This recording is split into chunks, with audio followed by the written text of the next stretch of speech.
That's pretty loud. The quorum being present, the Committee on Foreign Affairs will come to order. Committee is meeting today for consideration of HRES 559, declaring it the policy of the United States that a nuclear Islamic Republic of Iran is not acceptable. HR 5826, No Paydays for Hostage Takers Act. HR 340, Hamas International Financing Prevention Act. HR 3266, Peace and Tolerance in Palestinian Education Act. HR 3774, the SHIP Act. HR 2973, the Maritime Act of 2023, and HR 599, urging the European Union to designate Hezbollah in its entirety as a terrorist organization. And finally, HR 1809, block the use of transatlantic technology and Iranian-made drones act. Chair announces that any requests for recorded votes may be rolled, and he may recess the committee at any point without objection. So ordered. Pursuant to House rules, I request that members have the opportunity to submit views for any committee report that may be produced on any of today's measures, and without objection, so ordered. I also want to notify members that we'll be using a new electronic voting system today for the first time, and we'll do a test of that with members prior to the votes. I think that'll save us a lot of time. So with that, I'm going to move into the first bill to save time. I know we have both sides have conference at 11. So pursuant to notice, I now call up HRES 559, declaring it the policy of the United States that nuclear Islamic Republic of Iran is not acceptable. The resolution was circulated in advance. The clerk shall designate the resolution. HRES 559, declaring it is the policy of the United States that a nuclear Islamic Republic of Iran is not acceptable. Without objection, the first reading is dispensed with. The resolution is considered read and open. To amendment at any point. I now recognize myself for an opening statement. Just today, we got a report that 3 suicide drones were launched at U.S. forces at the Al-Tant garrison in eastern Syria earlier today. And early reports are now coming in of a possible drone attack on the U.S. base at the Green Village now as well. On October 7th, Israelis awoke to gunfire, rockets, and explosions surrounding them. Iranian-backed Hamas terrorists unleashed a brutal terrorist attack that led to the deadliest day in the history of Israel. At least 1,500 Hamas terrorists broke through the border from Gaza into Israel and brutalized every person they encountered.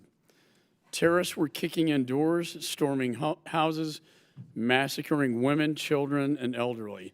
At the same time, Hamas launched thousands of rockets into Israel. And as part of their barbaric assault, Hamas kidnapped at least 200 hostages and dragged them back into Gaza. I spoke with the Israeli ambassador last week, and he personally told me about some of the horrible war crimes that Hamas committed. Dozens of babies were murdered. Many were found decapitated and burned. Holocaust survivors were kidnapped, and 260 people at a music festival were slaughtered. These ISIS-like atrocities will haunt the world forever. So I'd like to start with a moment of silence as we remember the victims of this massacre in honor of the lives that they lived.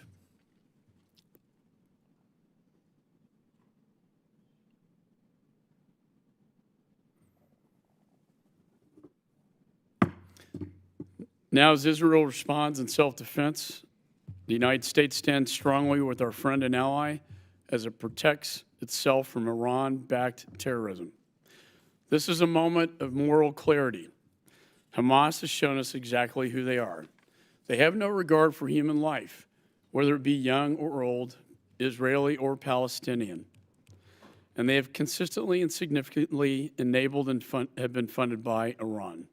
As Jake Sullivan noted last week, Iran has been providing funding, training, capability, support, engagement, and contact with Hamas for years and years.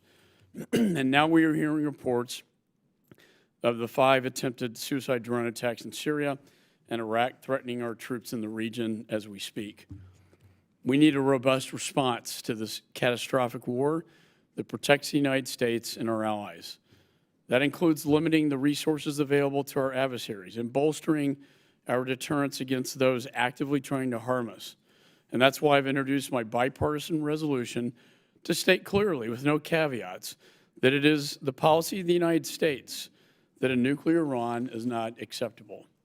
The resolution states that Iran must not be able to obtain a nuclear weapon under any circumstances, and the United States must use all means necessary to prevent Iran from obtaining a nuclear weapon. I'd like to also talk just briefly about my trip to the kibbutz on the border of Israel and Gaza with the then Speaker McCarthy. Just last year, the month prior, they had 4,500 rockets fired in. Everyone I met in that village was massacred, slaughtered. And the daycare center, the children I saw were slaughtered, shot to death, beheaded, and burned. And when the press says it didn't happen, it did, because I've seen the pictures of the burned babies and the decapitated children and the blood at cribs, baby cribs. They're monsters. This needs to stop.